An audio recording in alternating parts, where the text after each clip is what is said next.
Assalamualaikum semuanya. Perkenalkan, nama saya Nabila Putri Ramadana. Saya dari Prodi Ilmu Pengetahuan Alam semester 4 IPA A. Pada kesempatan kali ini saya akan membahas tentang materi spesiasi yang terbagi menjadi alopatrik, peripatrik, simpatrik, dan parapatrik. Berikut videonya, selamat menonton. Kondisi alam yang berubah secara perlahan menyebabkan spesies tertentu membentuk kelompok dan saling terpisah dengan spesies lain. Terpisahnya populasi spesies ini secara perlahan-lahan akan membentuk spesies baru. Proses ini disebut dengan spesiasi. Tahukah teman-teman apa itu spesiasi? Bagaimana proses terjadinya dan apa hubungannya dengan evolusi? Kita akan mempelajarinya secara lengkap di video kali ini. Jadi, di video ini kita akan belajar tentang spesiasi. Simak terus videonya ya. Teman-teman, spesiasi atau pembentukan spesies baru dapat digunakan sebagai saksi hidup mengenai apa yang terjadi di masa lalu.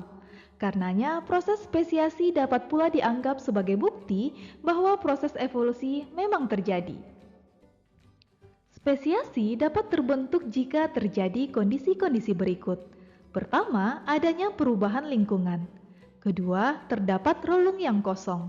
Dan ketiga, adanya keanekaragaman kelompok organisme. Mari kita bahas satu persatu. Perubahan lingkungan yang terjadi dari lingkungan awal kemudian terjadi bencana alam hingga menyebabkan kepunahan massal dan secara perlahan-lahan akan membentuk spesiasi. Oleh karena itu, perubahan lingkungan dapat menyebabkan adanya perubahan evolusi. Syarat kedua, adanya relung yang kosong. Relung merupakan tempat hidup dan interaksi suatu organisme. Suatu spesies selalu menempati relung tertentu. Kepunahan massal yang terjadi akan menimbulkan relung-relung yang kosong, selanjutnya relung-relung baru terisi kembali dalam jangka waktu yang panjang. Jadi, relung yang kosong akan selalu ditempati oleh sejumlah organisme tertentu. Berikutnya, adanya keanekaragaman suatu kelompok organisme. Organisme yang beragam akan saling bersaing menempati relung yang kosong. Keberhasilan suatu organisme mengisi relung ditentukan oleh seberapa besar kecocokan organisme tersebut dengan kondisi relung yang akan ditempati. Teman-teman, terjadinya spesiasi sangat bergantung pada faktor penentunya, yaitu isolasi. Isolasi terbagi menjadi dua macam. Pertama, isolasi geografi yang dipisahkan oleh tempat. Kedua, isolasi reproduksi yang ditentukan oleh keberhasilan pembuahan. Isolasi geografi merupakan isolasi yang terjadi karena kondisi atau keadaan alam. Isolasi ini terjadi apabila batas alam berupa lembah, gunung, laut, atau gurun tidak dapat dilewati oleh suatu populasi, sehingga populasi tersebut tidak akan pernah bertemu dengan populasi lainnya. Hal ini dapat menyebabkan terjadinya spesiasi, baik spesiasi simpatri maupun spesiasi tidak simpatri. Spesiasi simpatri terjadi pada area geografi yang sama, sebaliknya spesiasi non-simpatri terjadi pada area yang berbeda. Spesiasi simpatri terjadi ketika suatu populasi dengan spesies yang paling dekat kekerabatannya berada dalam area yang sama. Karena kondisi alam dan habitatnya, spesies-spesies tersebut kemudian berevolusi sedemikian rupa yang ditandai dengan adanya perubahan genetik dan masih hidup dalam populasi yang sama. Namun mereka tidak dapat lagi melakukan perkawinan silang sehingga mereka dianggap sebagai spesies yang berbeda. Selain karena aspek genetik, spesiasi ini juga terjadi karena morfologi, tingkah laku, fisiologi, dan lain-lain. Salah satu contoh dari spesiasi simpatri ini adalah populasi mencit di Eropa Barat, memiliki sejumlah populasi kecil yang tidak interfertilisasi dengan populasi di sebelahnya, walaupun penyebarannya sangat luas di Eropa Barat. Berikutnya, spesiasi non-simpatri. Spesiasi non-simpatri adalah proses spesiasi yang terdapat dalam area geografi yang berbeda dengan area geografi suatu spesies yang paling berkerabat. Spesiasi non-simpatri terbagi menjadi 3, yaitu spesiasi alopatri, spesiasi parapatri, dan spesiasi peripatri. Mari kita bahas mekanisme dan contohnya satu persatu. Pertama, spesiasi alopatri. Spesiasi alopatri adalah proses spesiasi yang terjadi di daerah yang berjauhan atau berlainan dari suatu spesies yang paling dekat hubungan kekerabatannya. Spesiasi ini terjadi saat populasi asal dipisahkan oleh peristiwa geologis seperti terbentuknya gunung-gunung, kemudian berhenti bertukar materi genetik dari anggota spesies yang sama, sehingga mereka dikatakan terisolasi secara geografis dan menjadi spesies baru. Karena adanya pemisahan, keanekaragaman yang terbawa dari populasi yang terpisah akan berbeda dalam frekuensi alelnya. Daerah yang terpisah memiliki perbedaan dalam banyak hal, sehingga seleksi alam yang bekerja pada masing-masing area akan berbeda pula. Ketika kedua populasi tersebut bertemu di kemudian hari, tidak ada lagi interaksi sosial di antara kedua populasi tersebut. Contohnya, makaka brunnescens dianggap berbeda jenis dari makaka ocreata, karena mereka terpisah secara geografi. Kedua, spesiasi parapatri. Spesiasi parapatri adalah proses spesiasi yang terjadi di daerah yang bersebelahan dengan daerah suatu spesies yang paling dekat hubungan kekerabatannya. Spesiasi ini terjadi saat populasi asal spesiesnya tersebar luas hingga berada dalam wilayah habitat baru. Seiring waktu, anggotanya hanya dapat memilih untuk kawin silang dengan anggota yang berada di wilayah geografisnya, sehingga terbentuk populasi yang bersebelahan dengan spesies baru yang berbeda variasinya. Dalam spesiasi parapatri, penghalang fisik tidak memisahkan spesies, tetapi mereka terisolasi karena variasinya dalam lingkungan yang sama.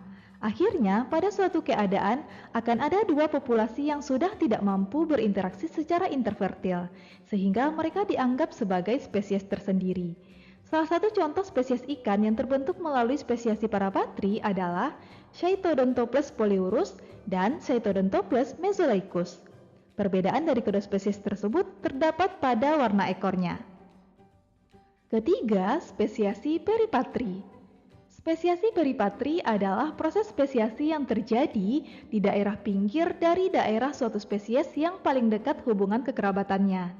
Spesiasi ini terjadi saat populasi asal spesiesnya tersebar luas dalam populasi yang besar, kemudian anggota di perbatasan atau di pinggiran terpisah dari kelompok utama, dan seiring berjalannya waktu membentuk spesies terpisah. Semakin jauh dari pusat penyebarannya, lingkungannya pun makin berbeda. Spesies yang menempati daerah pinggir akan semakin berbeda dengan spesies pusat. Spesiasi peripatri biasanya terjadi ketika kelompok populasi yang lebih kecil terpisah dan berpindah dan mulai hidup di lingkungan ekologi yang berbeda tersebut. Misalnya pada komunitas burung Australia petroica yang beraneka warna. Sebagian besar berwarna kuning dan ada pula yang berwarna merah. Kelompok merah yang lebih kecil diisolasi dari kelompok kuning yang lebih besar.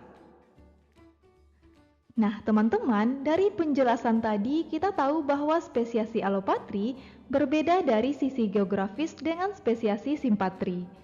Spesiasi alopatri terjadi di daerah yang berjauhan atau berlainan dari suatu spesies identik, sedangkan simpatri terjadi dalam area geografi yang sama dari suatu spesies. Berarti spesies alopatri mengalami isolasi geografis, sedangkan spesiasi simpatri tidak. Kita bisa melihat perbedaan lainnya, yaitu mekanisme diferensiasi yang terjadi pada spesiasi alopatri adalah mekanisme ilmiah, sedangkan pada simpatri merupakan mekanisme poliploidi. Munculnya spesies baru pada spesiasi alopatri terbilang lambat, sedangkan pada simpatri cukup cepat. Selain contoh yang sudah disebutkan pada pembahasan sebelumnya, contoh lainnya adalah untuk alopatri, misalnya pembentukan spesies baru dari tupai yang menghuni tebing utara dan selatan Grand Canyon.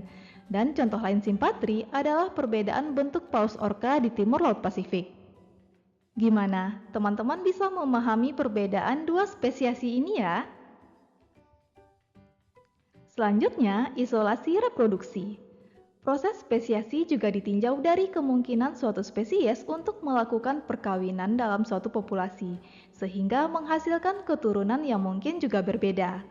Jadi, isolasi reproduksi akan dilihat dari keberhasilan terjadinya pembuahan atau proses prakawin, dan keberhasilan suatu perkawinan atau proses pasca kawin, Sehingga spesiasi karena isolasi reproduksi ini dibedakan menjadi dua jenis, yaitu spesiasi prakawin dan spesiasi pasca kawin. Spesiasi prakawin meliputi spesiasi yang disebabkan oleh pertama, isolasi kromosomal, terjadi karena perbedaan jumlah, bentuk, dan urutan kromosom, sehingga berpengaruh dalam perubahan.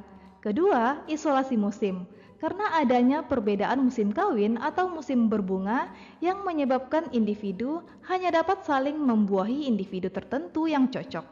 Ketiga, partenogenesis, ketika individu yang dihasilkan identik dengan individu yang menghasilkannya. Dan keempat, isolasi morfologi, terjadi karena adanya perbedaan struktur tubuh yang menyebabkan pembuahan menjadi tidak mungkin.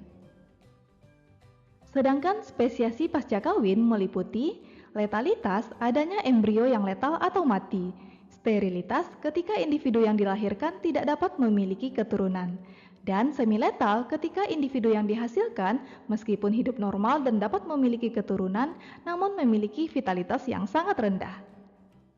Nah teman-teman, itulah keseluruhan mekanisme spesiasi karena isolasi geografi dan reproduksi.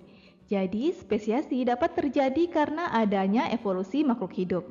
Sampai di sini teman-teman bisa paham ya?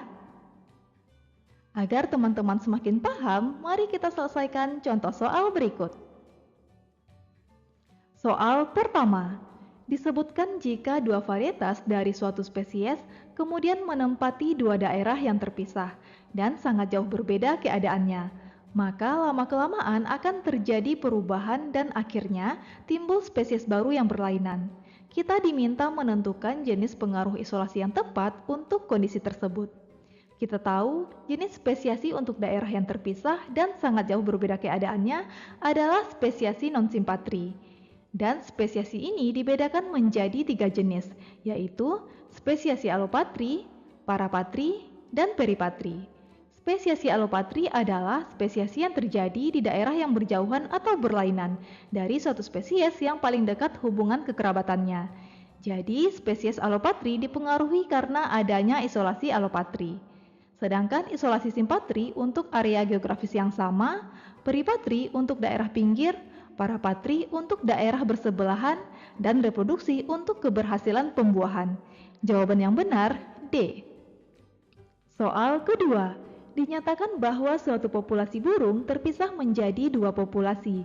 Setelah ribuan tahun, kedua populasi burung tersebut bersatu kembali, tetapi gagal melakukan perkawinan. Kita diminta menentukan pernyataan yang tidak benar tentang kondisi tersebut. Nah, teman-teman, jika dua populasi burung terpisah, kemudian dalam jangka waktu yang lama kembali bersatu, maka kemungkinan yang terjadi adalah adanya isolasi geografis karena telah terpisah area habitatnya. Karena terpisah, maka populasi tersebut akan berevolusi menjadi spesies yang berbeda. Kondisi tubuh dan fisiologi yang berbeda menyebabkan pembuahan menjadi tidak mungkin, sehingga terjadi isolasi gamet. Maka masa kawin kedua populasi tersebut sudah berubah. Jadi pernyataan A, B, D, dan E benar, sedangkan pernyataan C salah. Jawabannya C. Oke teman-teman, tuntas sudah pembahasan kita tentang evolusi. Jangan lupa tonton terus video-video terbaru di channel kita ya. Sampai jumpa di video berikutnya.